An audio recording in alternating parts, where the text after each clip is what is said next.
Oh, I have ads.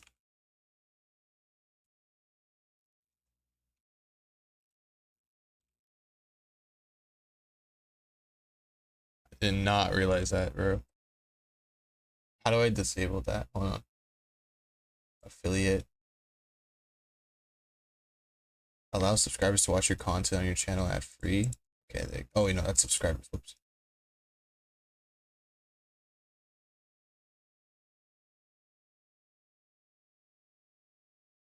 What the fuck?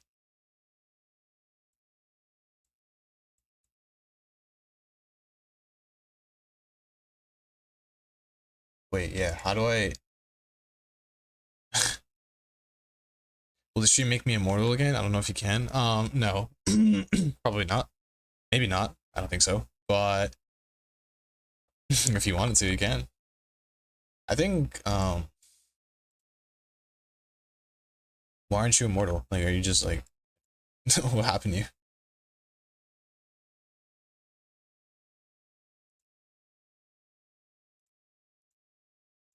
Yeah, how do I turn off ads? I don't want ads on my stream. Content. Oh, settings. The fuck? Not queuing enough right now, I think. I need solo queue, so I've just been duo queue. Oh, I get that. I get that 100%. No, I've been duo queuing a little bit too. I haven't been solo queuing as much. So, hello Red Dot. Welcome to the stream, man. My duo is an on because he has a job and I also have a job. No, dude, that's the reality, man. That is the reality. How to turn off pre-roll. How to turn off ads on Twitch. No. Like, not block. Oh, stop. Zero pre-rolls. There you go. Let's see.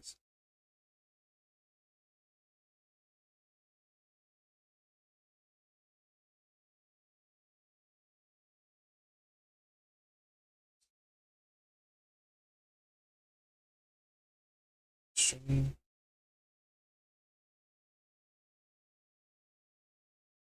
Yep. Wants to be published. Enable clips.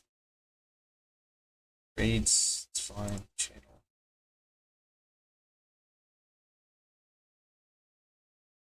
Oh yeah, dude. How the hell do I affiliate?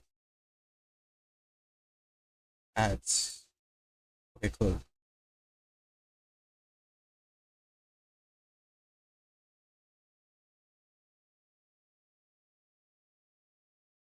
What the fuck? Oh, everything's refreshed for a second.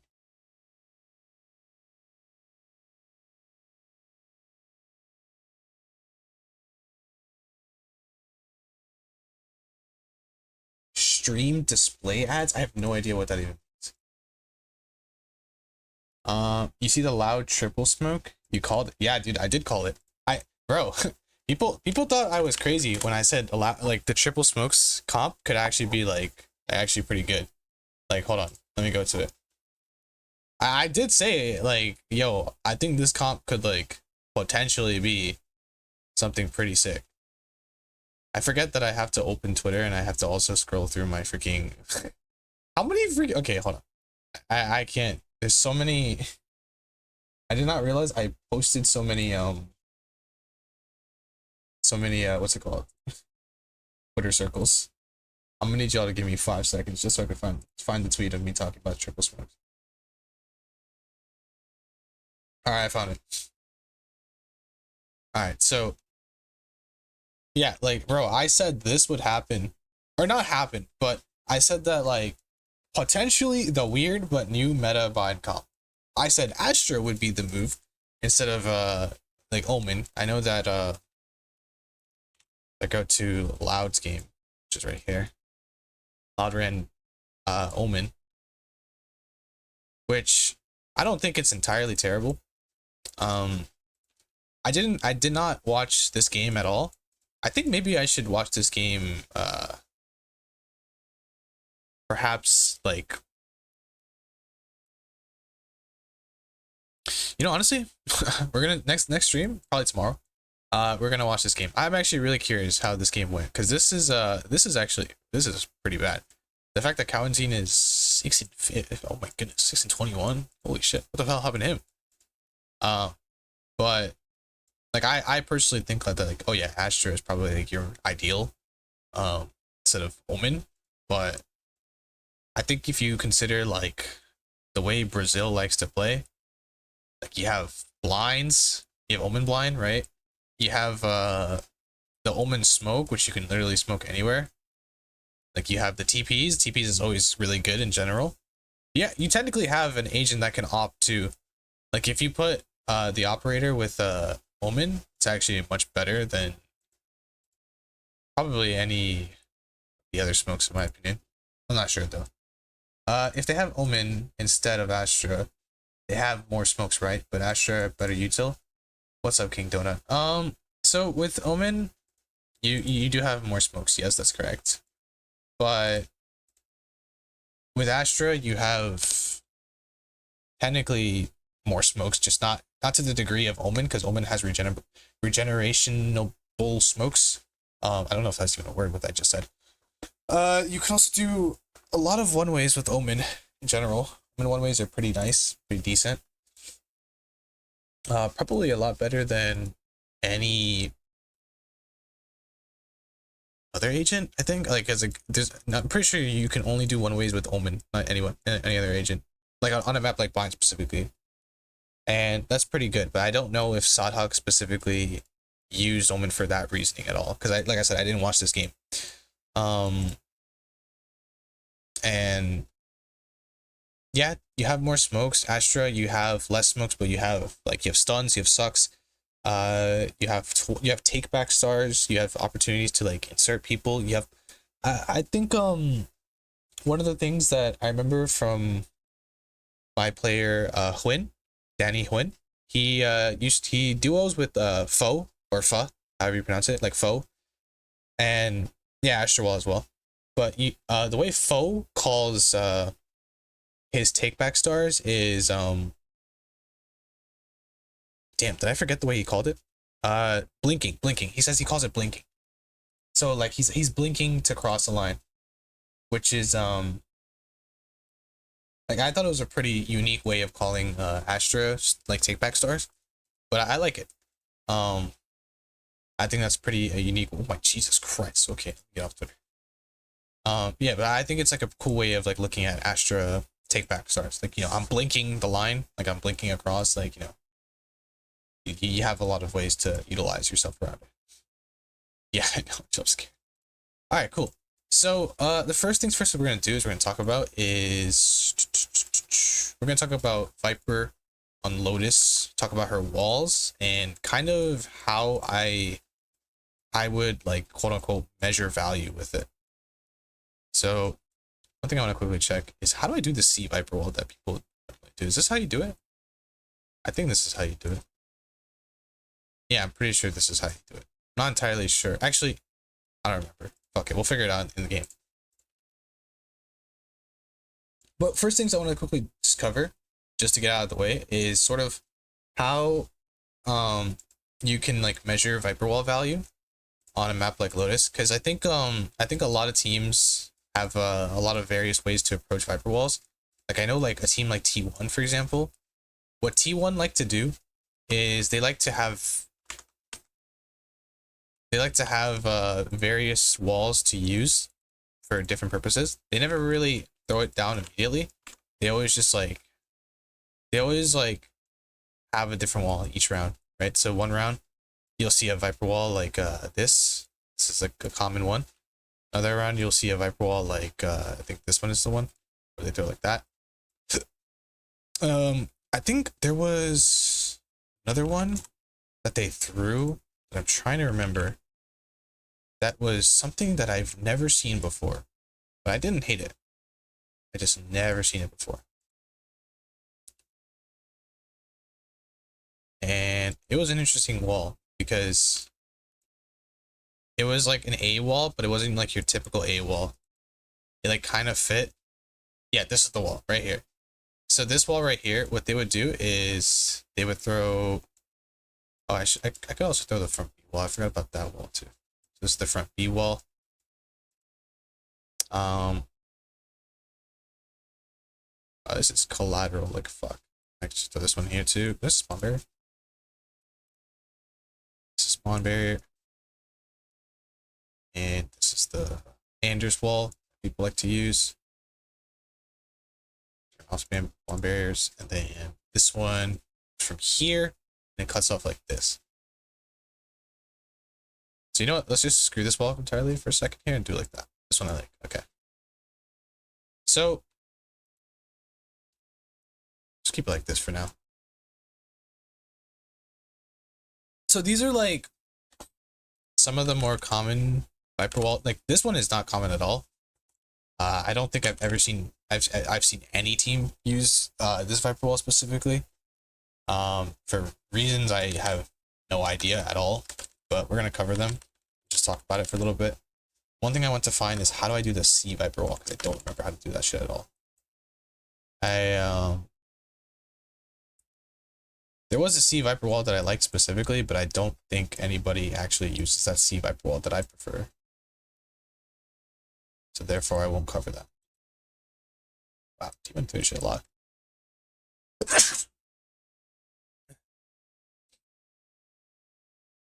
First time I've ever seen it. Yeah, no, me too. This T1 wall, I was just like, wow, this is an interesting game. This is an interesting wall overall. Okay, no, sorry, it's FPX that switches their wall every round. Right? They did a B wall, then they did a C wall. Like they just switch it every single freaking time. So how do they do it? They go from right here? Yeah, right here. So actually I could just do this in game. What am I doing? So come here, line it up, make sure you cross this part. Yeah, cross that part. And then yeah, this is the C Viper wall that people, well, not many people throw this anymore, for various reasons. But we're gonna just quickly go over them and talk about like what value do they bring to the table and what they don't bring to the table. What's up, Sean? Welcome to the stream, man. Hello, Luna. Okay, so the first things first that I want to cover is why do people throw Viper walls? Like, what is the point of having a Viper wall in question? My stream is a little choppy, so give me 1 second. I'm going to fix that. Change this to very fast. And hopefully this uses less CPU, which means it should be less choppy.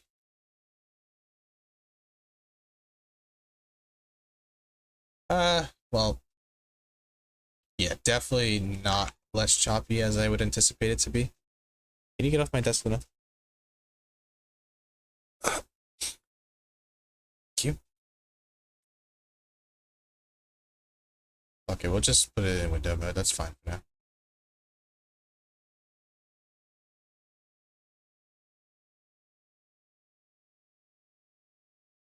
I'll keep it like this, just for the sake of it. Viper wall to lurk, right? That's a good question. I have no idea. I have no idea if it's specifically for lurking. Different teams prefer to play it in different ways, but the point is that like you have a lot of options to choose from, and most of the time people like to build like a solidified game plan off of those alone, which is not terrible. But the point of this stream is to just talk about like, okay, what does a Viper wall bring to the table? Like, why do you use a Viper wall? And if you use it for whatever reason you use it, does it help fit what you're trying to do in the round or in the moment? So, I probably should put this on full screen. Manager.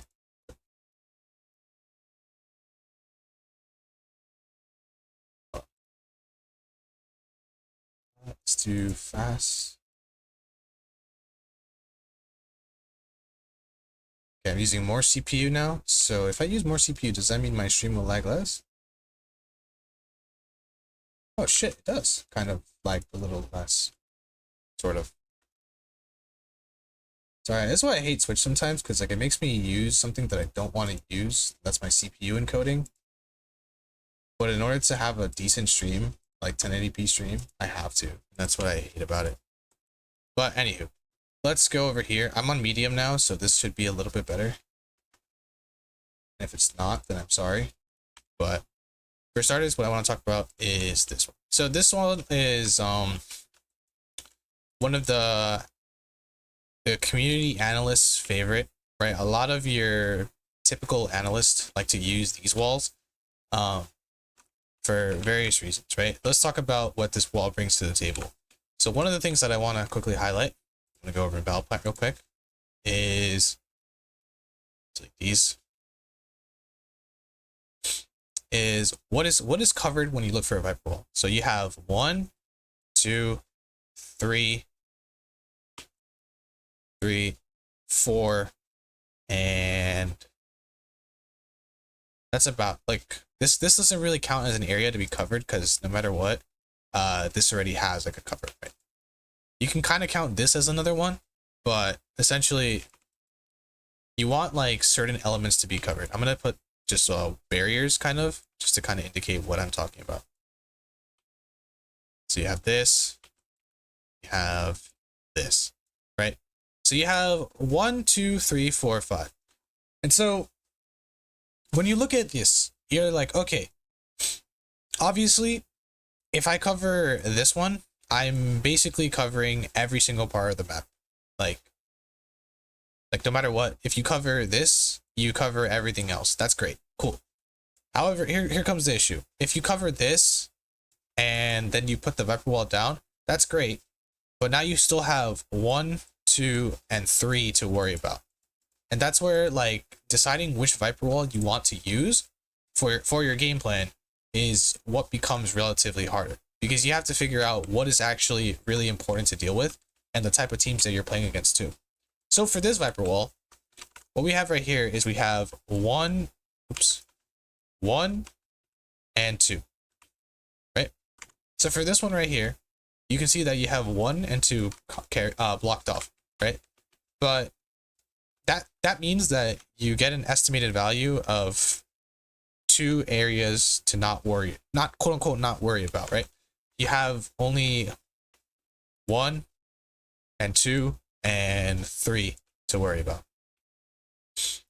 Let me know if the stream just gets a little choppy, and if it does get choppy, I'll go in windowed full screen just for the sake of the stream. Also, let me close Spotify. I don't know why I have Spotify.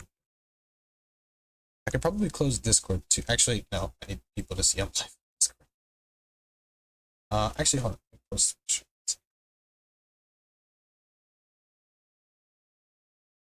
this. Still pretty choppy? Okay. Put in window.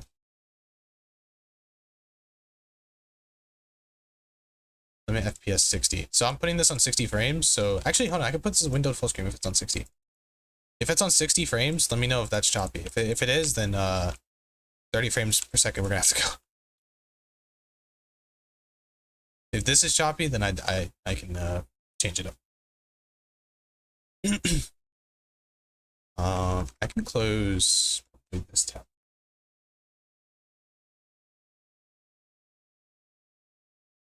It's here. 60 is good. All right, bet. That's perfect. That's actually what I like to hear. If 60 is perfect, then that means that we're all set. Okay, so yeah, as we were talking about, so this Viper wall covers 2 areas, but that means you have these 3 areas to worry about specifically, right? And so when you have this Viper wall up, you essentially don't have to worry about this. You don't need a smoke for stairs technically, and you also don't need a something to cover this, right? But that means you still have to worry about, drop this here. You still have to worry about the op line that people play right here, which isn't the best, but it also isn't the worst either. You also worry about the aggro potential. So that means that people can use this opportunity to timing walk up here and, you know, get on a line against you. And at the same time, with this Viper wall up, that means they can also get into this corner right here, right? Doesn't matter how they path, if they come from here to do it, or if they come from here to do it, doesn't really matter. They can always get into this corner of the map, which is pretty good, because this angle right here, you have to like really get out fucking wide to clear it. Like you have to come all the way over here to get like this corner. Either that or you walk up here. Now that may not be perfect, because like this angle is obviously not the best angle of all time. Like your chances of getting out from here to here is a little unlikely. If you have a jet dash, maybe you can play here. But but you know, it's not ideal. Like you still have to worry about like, you know, smoking yourself off and getting into cover. But the point being is that you have 3 areas that you still have to worry about. So this wall is good. This wall is pretty good. A lot of people like to play around this. But another thing that you also have to consider is the fact that like 90, okay, not 90. That's just a like non-measurable number. But a good portion of the time, people don't break this wall off rip. And if they are breaking this wall off rip, there's about 12 rounds in this game. I guarantee you a team is not breaking this wall 12 rounds in a row. Maybe 3 rounds, maybe 2 rounds. But that's 2 out of 12, and that's like not that many as you may consider. If you wanted the whole statistic, you do 2 divided by 12, that's like 16% of value that you are getting from this wall alone. So you have this wall, which covers 2 things, which are pretty decent. I also think that, you know, having this wall right here,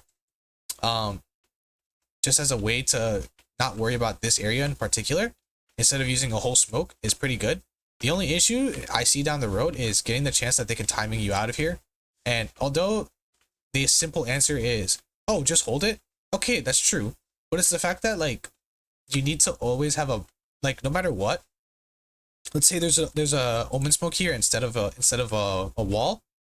That logic just gets stupider and stupider because you actually always need a person to hold this wall or this area in particular, whether it's a smoke or whether it's a Viper wall. Nothing changes. The only thing that changes is if I'm a defender and I just like, okay, yo, I want to swing through this. Okay, I'm gonna get like decayed, but you know, like I said, not much really changes, and you only have 2 things on hold. So that's how we can look at this Viper wall, right? Now, is it still pretty good? It's still pretty good. I think it's a good mid-round. So still a good mid-round wall. Obviously, the only line that you have to worry about is just this line in particular. And you can literally scale fast. You can scale low. You can scale however fast you want it to be with this wall without having to worry about here. So that's pretty good. Viper also has like 20 seconds worth of smoke. So that's pretty good still. And you have 2 areas that are covered with 20 seconds worth of smoke. So in general, it's a decent wall, but you have to consider what you're bound to worry about in the long run. Do you think it's good or bad to break the breakable door? Depends. Context dependent. It really depends on how you as the player are playing around it. So if you are maybe a duelist player and you like to play here aggro, you like to walk up A on defense aggro. Okay, you walk up. Now you just you can break this wall and you can choose either to go back here or you can say, yeah, I'm not going back there. I just faked it and I came back here instead. That means that this team, wherever they are, they not only have to worry about this door right here, but they also have to worry about you here too. So you have the option to, you know, use this as a crossfire, but it's not the greatest. It's actually pretty shit, because if you have let's say you have a person right here, the only chance that you can get to trade him is if you're playing like right here, like you just know that, hey, someone's right here, boom. Because like if they walk up here, like you just can't, like you can't help the person that's in here. So it depends on your game plan, like how you want to use it. Not everything's gonna be a perfect answer. A lot of times people like to break this on attack to pivot towards B, but you don't always have to, you know, pivot towards B whenever you break the wall. It's just an option. You know, you keep your areas open. I want to quickly try something. Can you do this? No, you can't. Okay. All right. So that's Viper wall number 1, right? We talked about that you get 2 areas on cover, and it eliminates the need of having a smoke here. So your primary smokes can use his utility for other things like smoking here instead. Although, you know, usually you'll have someone that's smoking that off anyways. But at the same time, it doesn't really change the fact that like most of the time teams are gonna be not gonna be smoking off heaven. A lot of the times people like to clear this area. Like they come here and they just say, yeah, I'm clearing this, or they say, "You screw this. We don't need heaven smoke. We just play off site completely because that's the current meta at the moment. It's the current post plant meta on A." All right, so the second Viper wall is the one where you come here and you just line it up like this, right? This is how some teams like to do it. Now this one in particular is a pretty popular one. I think a lot of teams currently use this one for a couple of reasons. For starters, one, let's talk about what it covers. You get technically all of this, so you get all 5. I go back to here real quick. You get with this Viper wall this entire line covered, and that means you get 5. So when coming from here to over here, you have a score of 5. When you come to here, you put it like this, you get a score of 2. So that's 2 areas blocked, but this one covers 5. What this allows you to do is get the early A line without the need of having a orb here, right? You technically don't need an orb to cross with this Viper wall, because this Viper wall already covers the areas that you need to worry about, right? It covers here, it covers here, this line, it covers this, and it covers technically it covers like that, not fully, but it does have a section where it does cover a little bit off of it. The only thing you have to worry about down the line is, okay, listen, this Viper wall, you're going to put off barrier, right? Okay, cool. It takes a couple seconds to put up, and technically anybody that wants to challenge the Viper wall, they can do it. And if they dash away, let's say if they're playing the Jet and they just like, they challenge it, they dash away through the Viper wall, they're still safe. They're still like, this Viper wall is going to protect them. So although it has a score of 5, meaning it covers 5 areas at the same time, it has its drawbacks. It has its drawbacks for sure.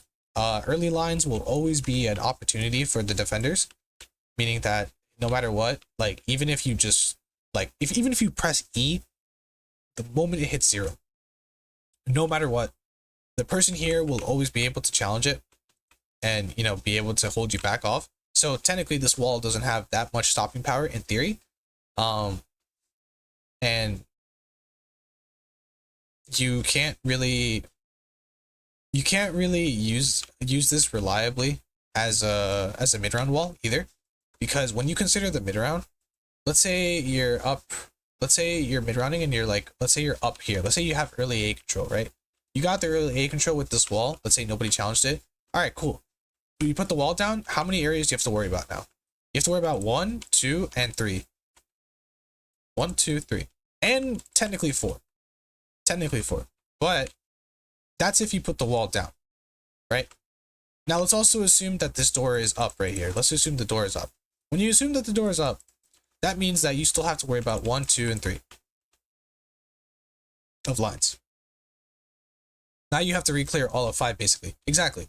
So whilst this is a popular wall by many teams, it is not the easiest to really mid-round with. But when it comes to the early pressure or the early control that you're looking for, it is pretty decent, I would say. It's decent in the sense that you don't have to require much util. Ooh, my PC just froze right there. Holy shit. It's easy in the sense that you don't have to require much early util to take the A space with this one.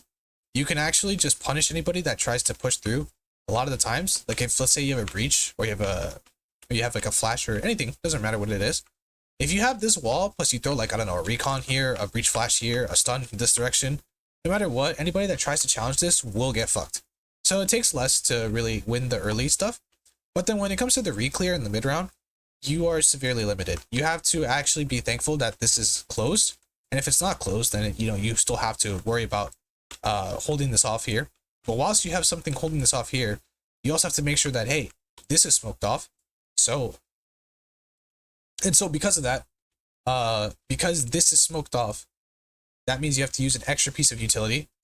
And once this is smoked off, you're essentially, like I said before, it doesn't matter what Viper wall you use, or if you, let's say, use a smoke instead of a wall, no matter what, you're always going to have someone holding here. So that means you have to have 2 bodies here, regardless of what you have or not. So smoke or not, you're always going to have a person holding this line. And that's unfair because like you put yourself at you put yourself at an equal advantage. Uh, Not an equal advantage. Sorry, you put yourself at an equal fight, which isn't good. You always want it to be in your favor, and so this not being smoked off makes it equal for the defenders or the attackers to win, no matter what. So this wall essentially, while it does good in the early value and it has a score of 5, in the late round value, it actually has a score of essentially 0. But however, when you consider this wall in particular, the analyst wall, as I like to call it, it has a value of 2 in the early round, and it has a value of 2 in the late round afterwards. So, like I said before, you have to really consider of what is your game plan? Like, what are you trying to do on the map?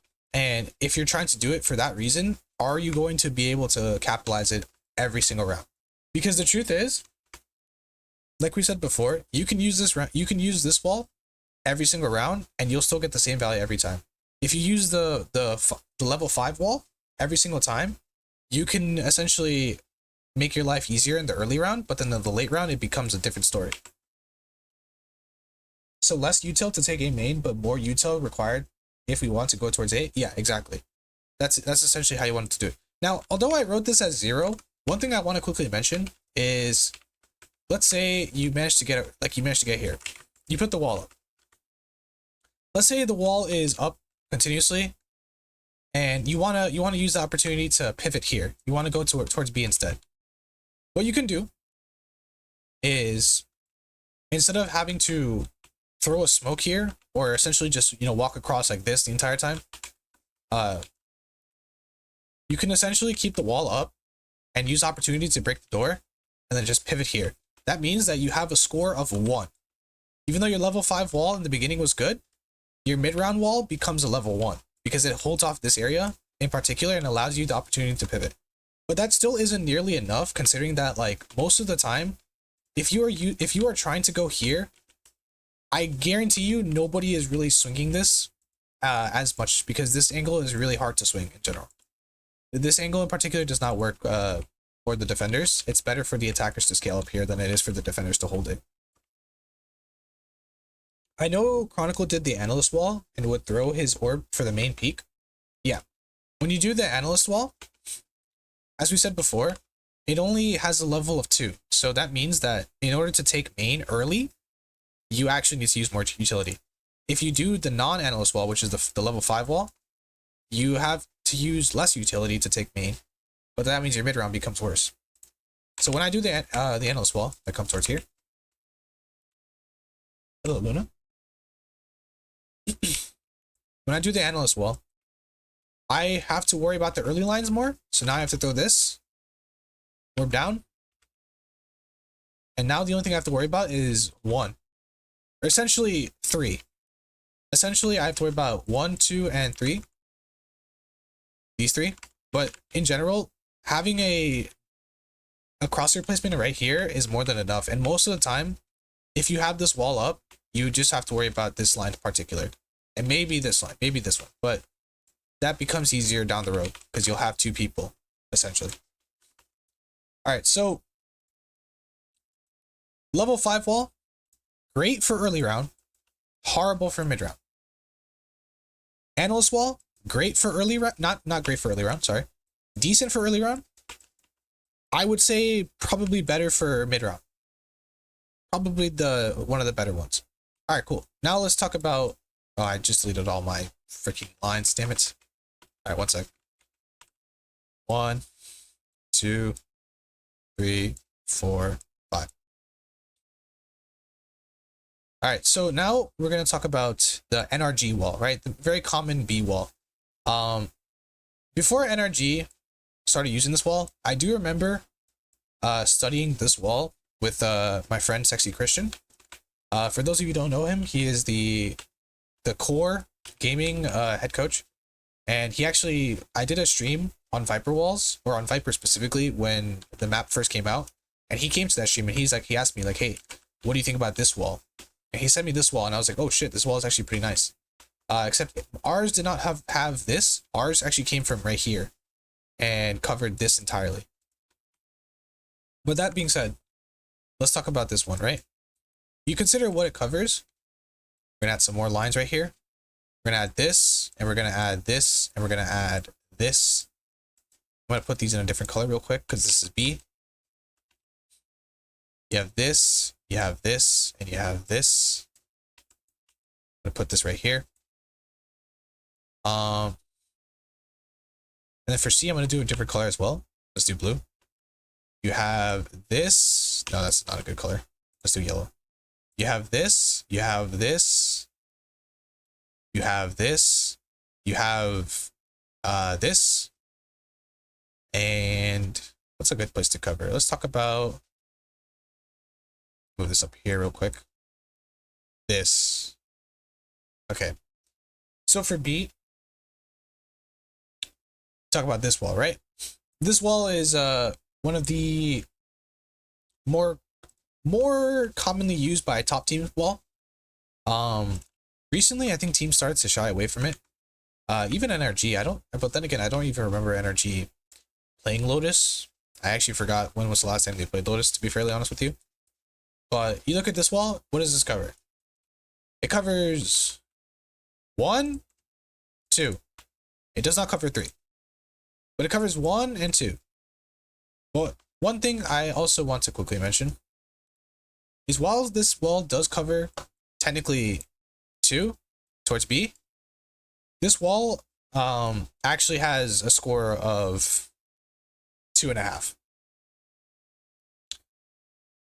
But not in the early round. In the early round, this wall has a score of 2, right? So you look at this wall, you think, okay, early round, this is a score of 2.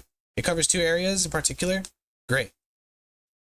But actually, it has a score of 2.5. Well, could be 3. Could be 3. Depends on how you look at it. So let's say this wall was broken, right? If that wall gets broken, you have a couple of ways to play around that wall in particular. So 2 for the early round, and then 2.5 in the mid round. Why? Because when this wall is broken, let's say you have like 4 people outside here, right? Say you have 4 harbors for some reason. You have 4 harbors. And let's say, oh, this wall is broken and you want to end A, right? Okay, well, listen. If this wall is broken, that means that there's a threat of someone peeking here off timing or someone holding here the entire time, and you have to make sure to clear that. But here's the problem. When you clear this area, you also have to worry about this angle in particular. And so because of that, this wall actually helps that a little bit. So when you have this wall up, even though you have 4 harbors here, those 4 harbors don't have to worry about this area in particular, and they can just peek this angle and get the kill on whoever. So that is a score of 1 and then plus this. But you're clearing this, so it's like a half, right? But that's if you're going A, right? Let's say you're going B. If you're going B and you have, like, I don't know, the 4 harbors are like, yo, we want to go B instead of A. The 4 harbors can come through B main, and they hear the door get broken. Okay, well, that means that you still have these 2 on hold, but now you get the half value from this. And even though that this angle, because this angle is covered, technically this angle gets covered too, that's still pretty good. It's still really, really good. So that's where the half value comes into place. So in the early round, you get 2,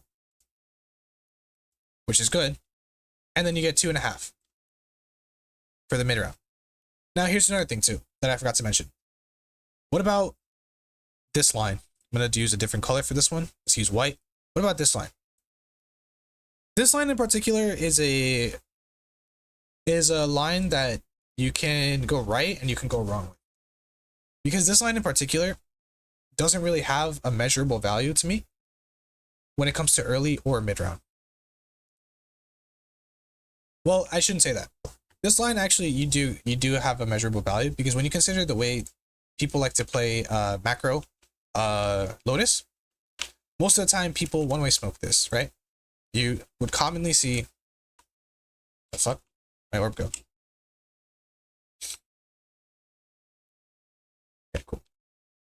You would commonly see this one weight off against against the attackers because you're looking to take this control very fast, right? Usually people that like to take control or they like to condition, they will commonly smoke this area off as a one way.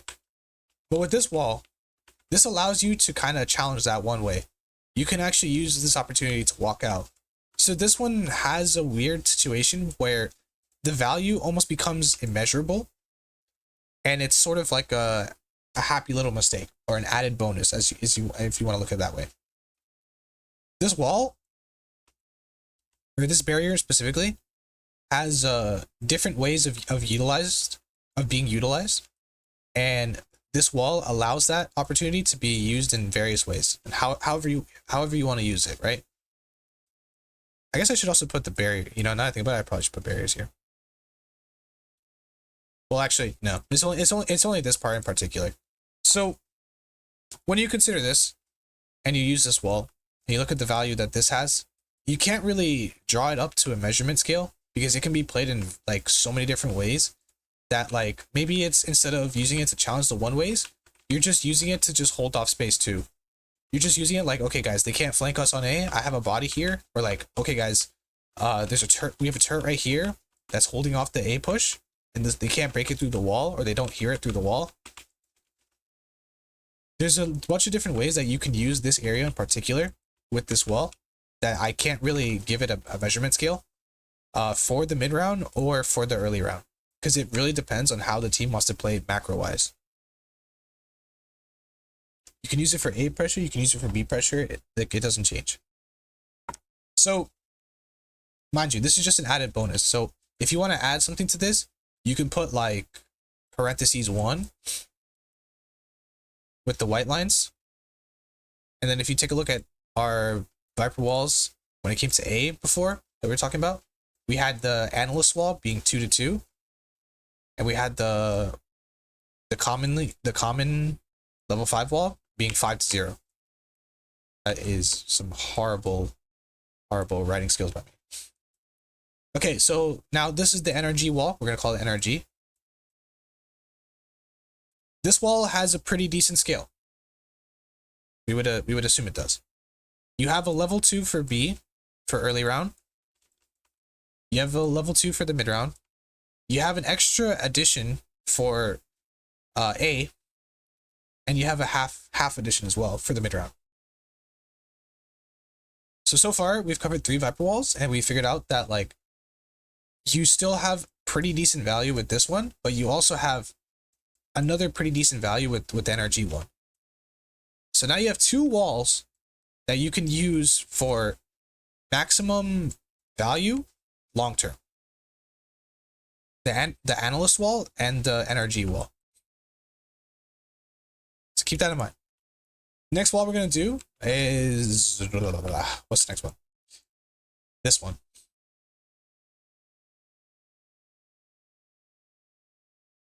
Okay, this wall is, I don't know what to call this one at all. I do remember team, like I think it was Moist that threw it like this way, where they have this wall, and it would basically have a immediate score of level 5 in the early round, right? It also has that, as we were talking about before, that extra addition being right here, right? If it wasn't from this barrier though, the other option was like this.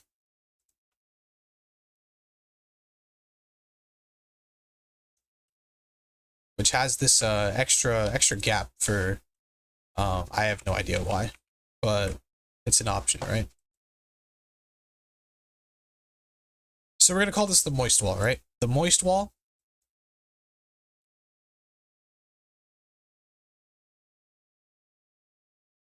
has a immediate score of level 5, right? Just to moist. We're gonna call this analyst.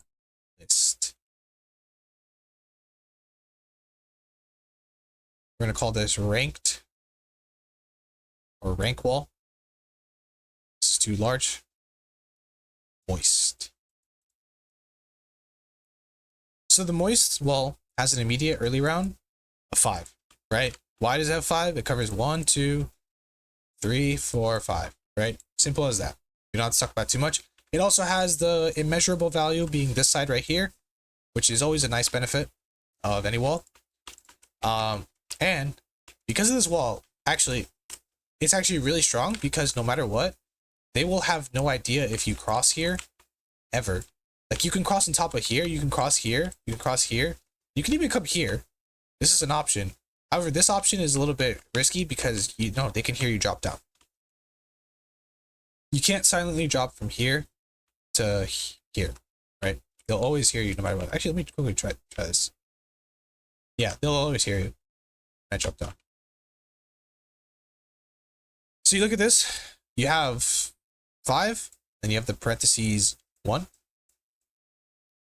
We talked about what this provides you. This parentheses right here allows you to have this side of the map, which is always going to be wonderful in the early round and the mid round.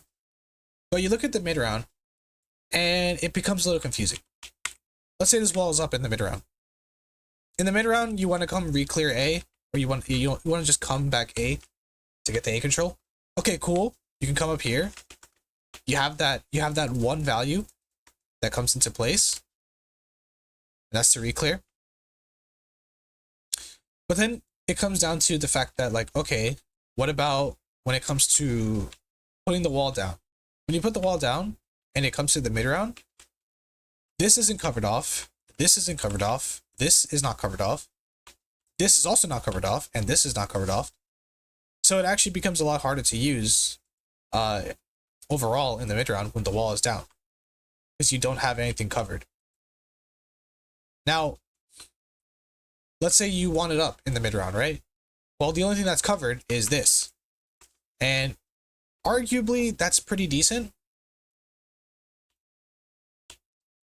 It's pretty decent to have this to pivot, but it doesn't really add much to the table when it comes to that pivot potential, because like we said before, most of the time defenders are not holding this area of the map. A lot of the times attackers will scale here and they will get hella info, but for the defenders, it is not as easy for them to hold this part. It's really hard. Crosshair placement right here in this general area is super difficult. If they try to take an early fight, isn't it harder for you as an attacker to swing past the wall? Yes and no. If they try to take a swing or an early fight, you have ways to play around it. You have the opportunity to flash. You can also do the stun like we talked about before. You can throw the recon up here. You have like a couple of options to choose from.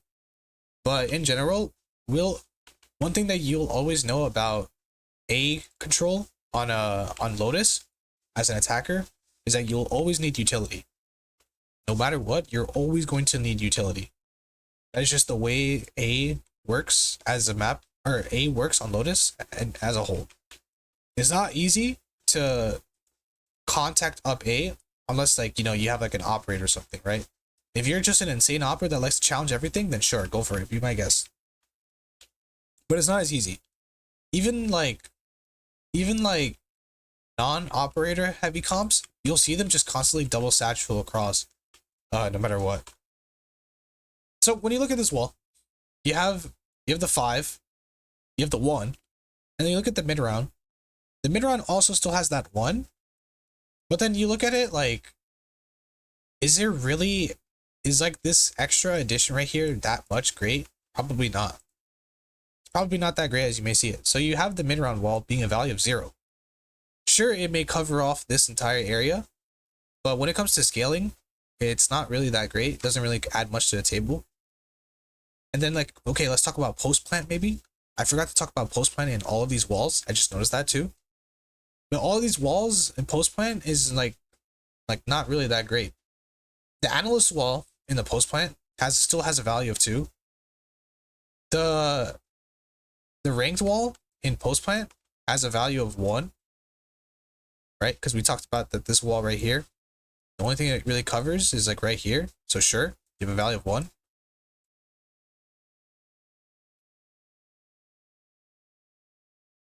rank. The energy wall has the same thing here, so we're gonna have to just replicate this. I don't know how to do something real quick.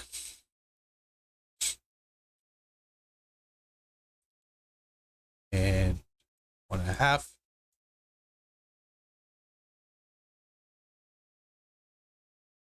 Dash, dash. 2.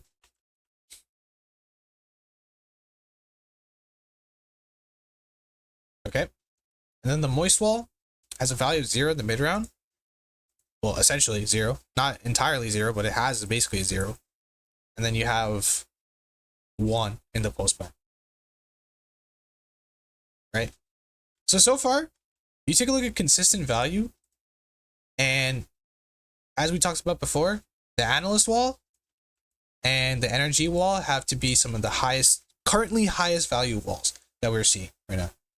Last wall we're going to talk about is the C wall. Okay, I was going to talk about the T1 wall that we were seeing, this one in particular, but I'm going to tell you right now, you look at this wall and you just see 5, 0, and 1. That's about it. You look at this wall, you just see 5, 0, 1. That's your, like, I'll even do it just for the sake of the content. T1, you have a scale of 5 for the early, although arguably it's not that great. It's not fully covered, but it's something.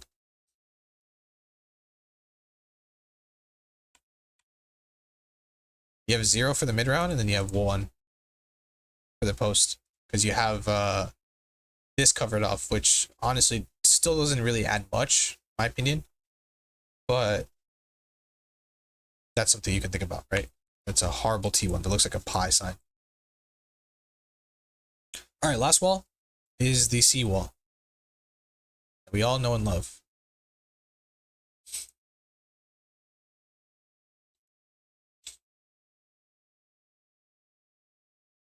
You come over here, you throw it up so it lines up here. Just throw. Boom. C wall. Easy as fuck. One of the considerably decent ones, but also not that decent. Why is this not that decent? Well, let's think about it for a second. You take a look at the C wall. That is a overly large C. All right, this one we'll call C. And you think about the early value. What does the early value have? Technically nothing. Technically, you get nothing with this early wall at all. There's nothing that's covered at all. Most of the time, when you think about like just coming from barrier to here, the only thing that it does is give them an area to play in, being right here. Sure, you have this side of the wall covered, but this is already covered. Doesn't really give you something to play off of necessarily. So early value becomes 0 immediately. There's just nothing that you can quickly play off of from it. So its early value becomes 0. What about the mid round value? Well, let's think about like coming back to reclear. Coming back to reclear C, you get nothing. At the end of the day, you get nothing. If you're coming down to execute, or in the process of executing C, or just contacting, or whatever the case may be, you get an instant value of 3, right? Well, 3.5, maybe 2.5. 2.5. Execute value would it be 3 or 4? Oh, I forgot to consider this. Actually, yeah, that's a good point. It would be 3 or 4. You're right. You're actually kind of right. Well, actually, no, it wouldn't be 3 or 4. Well, actually, no, I'm right. It would be 2.5. It would be 2.5. The reason it would be 2.5 is because it doesn't actually cover this line at all. And if you take a look at the wall, it doesn't matter how perfect I place it. It has to be this way because this side can be like, people can still play here, right? Someone can still challenge this and come back away, right? Not only that, it doesn't even cover this. So you still have to worry about people playing here and, you know, getting away. So that's unfortunate. And the only thing it actually covers is like here and here, which is pretty decent. But at that point, you just ask yourself, like, well, why don't I just fucking smoke this? Right? Like in the post plant, maybe you can say 2.5, maybe, possibly, but like it just comes to a situation of like, well, why don't you just smoke this off? And I think if you see teams that actually throw the seawall, most 9 out of 10 times they probably are already smoking this off. Because if you're not clearing back sight, then it just becomes easier for the defenders to actually retake you and fast flood you. So it's not that great, but it's something. Like, it has that value still. If you consider it, it still has a lot more decent value than a lot of the 5 and 0 walls, right? A lot of the 5 and 0 walls that you look at, I'm gonna put them in white text.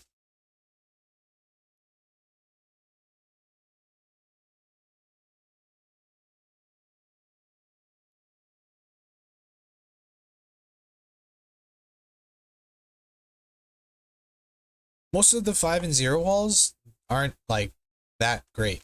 And it requires your game plan to revolve around A lot more than any other site with the 5 and 0 walls. With the C wall, the only thing it allows you to do is revolve around C in particular.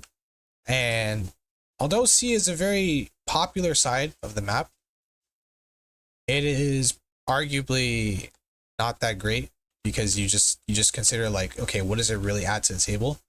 Well, it's just the exec part and it's just the post plant part, but even then it's not that great because you still will use other pieces of utility for it.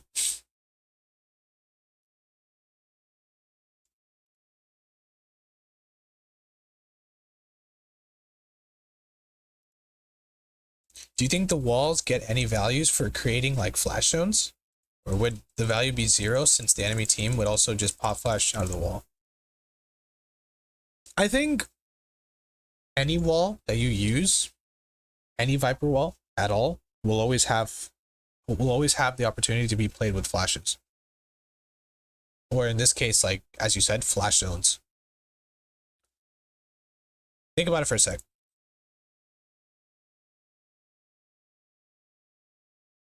Let's say I'm Phoenix, right? Can I, as an attacker, if I have this wall, can I pop flash through this and get kills with it? Yes. Can I pop flash through this and get kills with it? Yes. Let's think about B wall for a second. NRG wall. Can I pop flash through this and get value from it? Yes, technically, kind of, not really, but it has the opportunity to do so. If you know that there's like 4 people behind this and you push through with the flash, sure, then it has that flash to 1 value. Can I pop flash through this because I hear they broke the door and I wanna eliminate them before they actually come through the wall? Yes, you can. Can I pop flash heaven through this? Yeah, kind of. You can.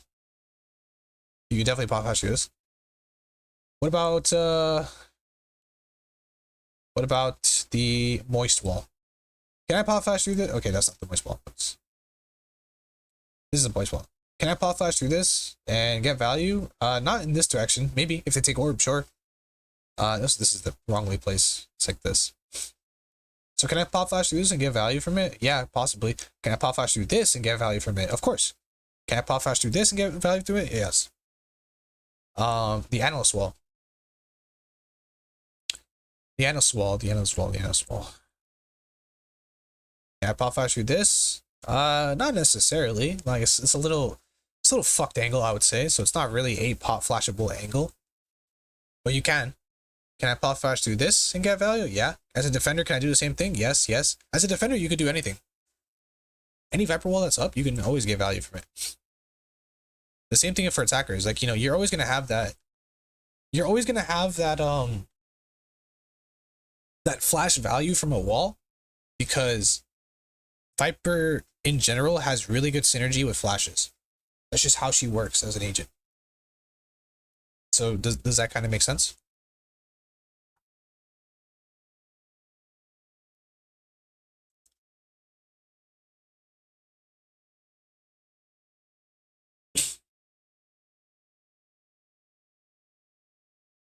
Because Viper is just like that good of an agent, right?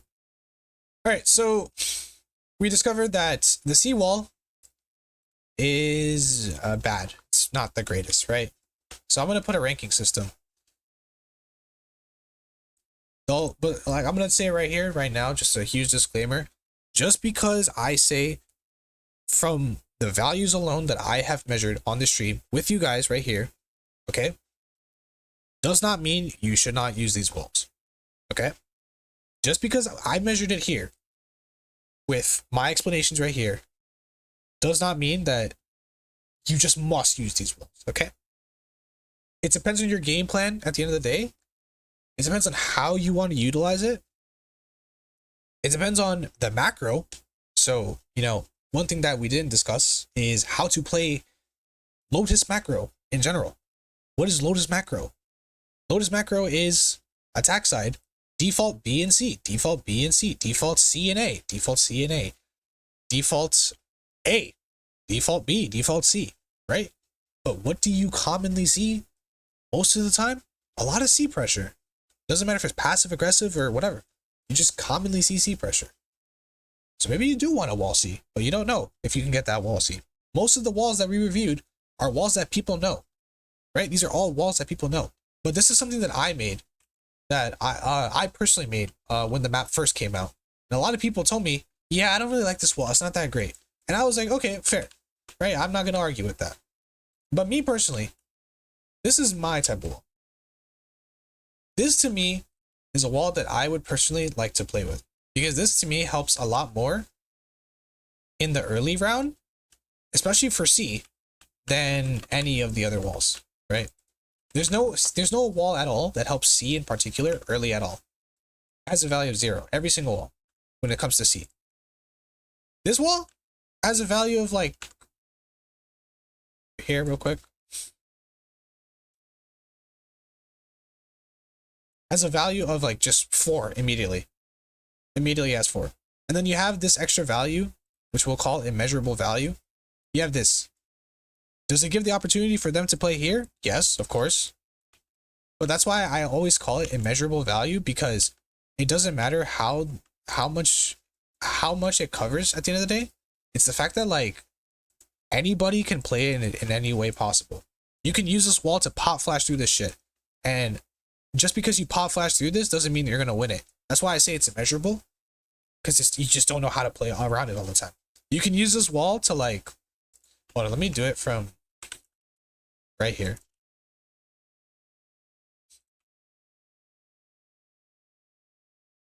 Like this is a measurable value. You can use this wall to literally hold off the space right here. Although it's not that great, you can theoretically, you can do it. Are you going to do it though? Probably not. Why would you not do this wall? To hold off this space? Because you don't know where to fucking aim. If you aim here, they pop flash through here, you are fucked. If you aim here, they pop flash through here, you are fucked. If they throw a recon, you are potentially fucked still.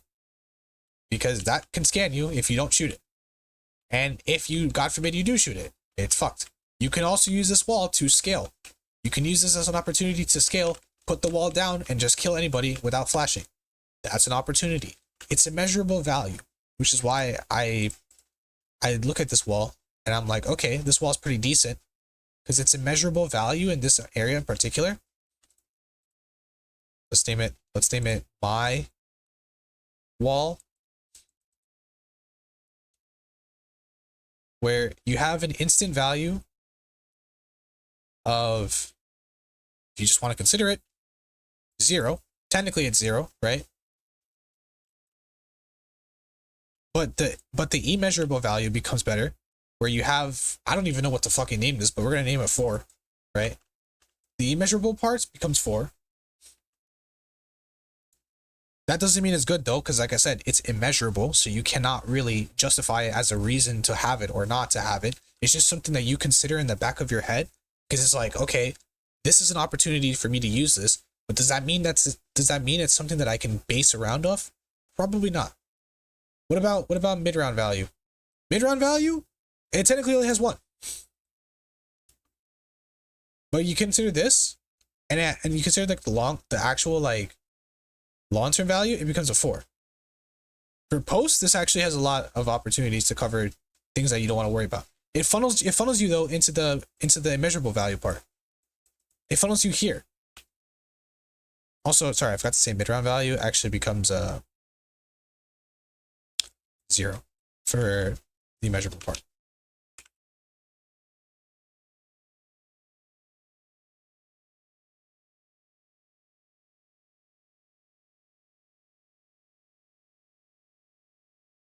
This is also pretty good for, actually, you know, the more I look about this is actually like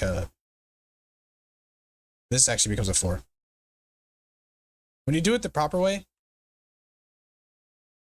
which is this way, and you want to make sure it covers off like this line, this one in particular,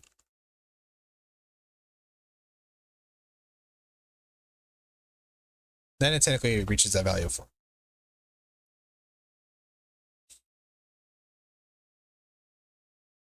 If it's more to the right, you cannot get that immeasurable value. If it's more to the right, then it becomes this. But mind you, this is barrier, and we already know what plays here. So it does not get that immeasurable value, unfortunately. Technically, if you just do this one though, it becomes if you move it more to the right and it covers like this, right? You just get a early value of 4. You just get 4 across the board. Essentially, when you do this wall more to the right, you get 4 across the board. But then you just lose the immeasurable value at that point, and it actually just turns 0, 0, 0.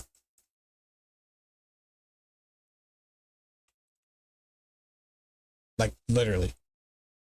Unfortunately, the immeasurable value is something that like it's a situation of hit or miss, which is why like I'm like in a love and hate relationship with this one, because like C, like I said before.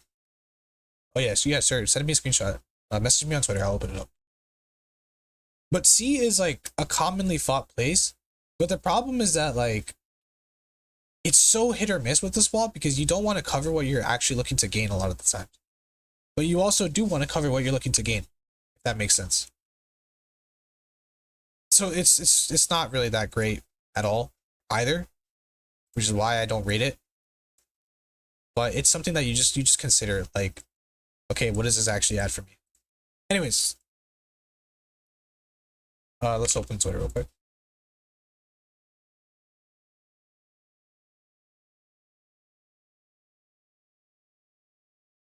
Oh.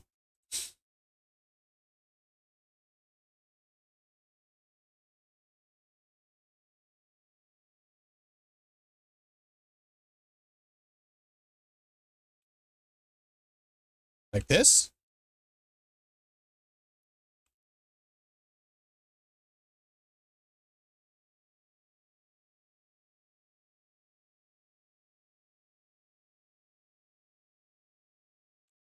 Okay, I kind of like that actually. I kind of like that. You still get the measurable value. You still get that mid-round value. And actually, you're just looking at minimap. I get that. Actually, technically, this is a decent lurk wall. Like it has that opportunity to be played as one. I want to see something real quick.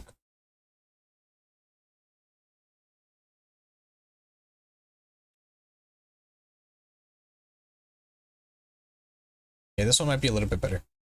Still covers all this. The only problem is this angle right here, which I don't think. I think the problem with that part in particular is you have to consider that this is never going to get crossed off fully.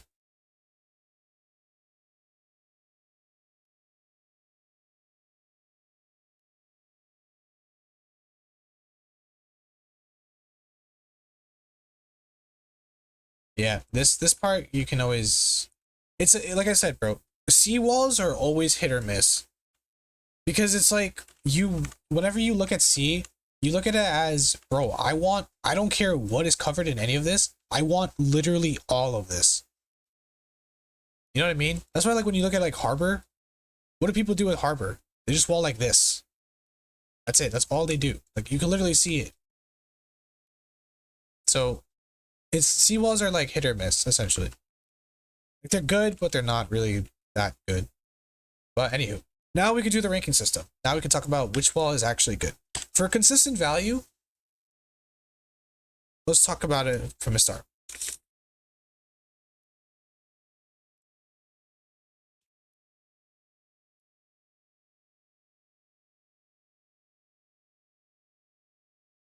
If we consider consistent value measurement walls, let's think about this. Number one, the analyst wall. The analyst wall easily becomes the most consistent value wall of all time. As we talked about it before, the early round is good. It's not great, but it's good. The mid-round wall is the same value as it was in the early round, and the late round wall is exactly the same as the late round wall, as the mid-round and early round, sorry. The second one becomes the energy wall. Early round, decent. You also have the immeasurable value part that we talked about. Also decent. One thing I quickly forgot to add was that, put this here, there you go. You will always have that immeasurable value that you just cannot figure out what it does. Actually, that's a good point.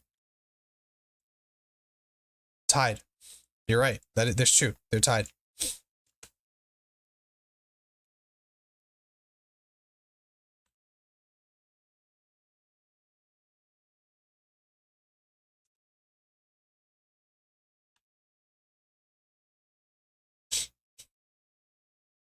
Good analysis on that one. I did not consider that. So you look at number two. What is number two in this case? Probably the moist wall. The moist wall becomes, I hate that I'm saying moist wall, but the moist moguls wall probably becomes the number two rank, being that it has a measurable value, it has pretty instant value too, and it has decent post-plant value as well. The problem is that its mid-round value is really low. The third one becomes the seawall, because its instant value is not there at all. Although it has a higher scale when it comes to, if you just add up these two, it has higher than the moist one. You consider that like, how is C commonly played like? And it becomes a situation of like, okay, is that really what I want all the time? Probably not. Although you have that value, quote unquote, it's a matter of, are you going to be playing to that value? You know, when you think about the analyst wall, you can play to that value all the time. Always. Right? The reason why people like that wall, a lot of analysts like that wall, is because you can play to it all the time, no matter what. If you have it up, you can play to it. If you have it down, I mean, obviously you're not going to play to it. With the seawall, if you have it up, you can play to it, but do you want to play to it? Probably not. Because it has its inherent flaws. Right? As every wall, it has their flaws. The fourth one becomes the ranked wall. I know we talked about that, like, oh well, why isn't moist under the ranked one? Because, you know, the ranked one, even though it has that fifth value still, you consider like, do you really want to use that all the time? Probably not, right? You also have to consider that like, does it really add anything to the table, even though it has a fifth value or a fifth level of early round? Okay, sure, but how often is your early wall going to be used? Probably not all the time. And then the last one is the T1 wall, because the only reason I rate it really low right now is because I didn't study it yet. I'm pretty sure this wall has like its intricacies that like I haven't figured out yet. So when I actually do an analysis on it, I would like actually let you guys know. But until then, I would keep it as like a basic low value wall at the time, or sorry, low consistent value measurement wall, right? Because we're looking for consistency, right? And so far we have the analyst wall and the energy wall being the most consistent. So this right here, this is a whole thumbnail. This is a literal thumbnail. Nope, not strategy. Take screenshot. There you go. Bam, now we got a Twitter post. Oh my god, I don't want to see what? Okay. Fuck, I need to stop opening up Twitter like it's... Oh god, okay.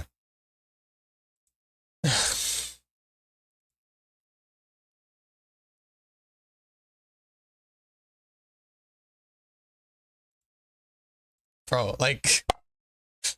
I don't want to I know, dude. I don't want to expose people like, oh, god damn it. Okay. Anywho, let's close this really quick. And let's write a tweet. Let's go to the following section. Let's not do for you, let's do followings. Okay. This is a this is a pretty safe following section. Right? So we talked about attack Lotus Viper walls on stream. And this is what we found about the values of Viper walls consistency.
All right. But anyway, yes, YouTube video coming out soon. I am, how do I save this as a draft? Can I save this as a draft on, I can't. All right, well, that's fine. We'll talk about it later. Okay, so here's the thing. As you can see right now, it's 12 a.m. for me. I have to go to sleep. I have to wake up early because I have driving classes in the morning. And I know I promised to do a VOD review stream on Navi. So therefore, I will do the Navi stream tomorrow after I come from driving classes. Because I don't have prac until like 3 p.m. Eastern. So I should be able to get it done with by then. Yeah, I want to upload this with the YouTube link at the bottom. So I'm going to do that later tonight. What time is driving class end? It ends at like 9:45. But like, bro, I'm just going to eat. Like, I'm just going to... Like 11 p.m. Eastern, I'll probably go live. I can't confirm that or deny. No, I can't promise that, but I will try to. Like 11 a.m. Eastern, not 11 p.m. What am I saying? Yeah. So yeah, I'll do defense, and then I'll do Navi Lotus VOD review. Or probably I'll just say fuck defense, because to be honest, defense is for another day. I think defense is for another day. I think attack Lotus Viper walls is where like the ideas actually start to spiral. But you take a look at like defense Viper walls, and there's like maybe 3 Viper walls in particular. Like just about 3. There's literally only 3, in my opinion. When's Gent fundamental stream? Uh, I'll do it. What's today's date? Well, technically today's Tuesday, right? I did say in the morning I'll do the Navi Lotus route review. You know what? I'll try to do a double stream on Tuesday. And if I can't do double stream, then Wednesday we'll do Jet Fundamental stream. That'll be a fun one. I'll see if I can get a friend of mine too to talk about like his experience as a Jet. So it should be fun. Yeah. If it's not Wednesday, then I promise by Friday you will get a Jet Fundamental stream. 100%. So if it's not tomorrow, or well, technically it's 12 a.m. so today. If it's not by today and it's not by Wednesday, then 100% on Friday you will get a Jet Fundamental stream. And it will be on YouTube, so don't worry. But yeah, that about wraps it up. Thank you guys for coming. I appreciate every single one that stopped by, chatted, gave some ideas. And for those of you that were AFK on the stream too, I appreciate you guys for staying by too. That being said, yeah, that's me hopping off, and have a good night.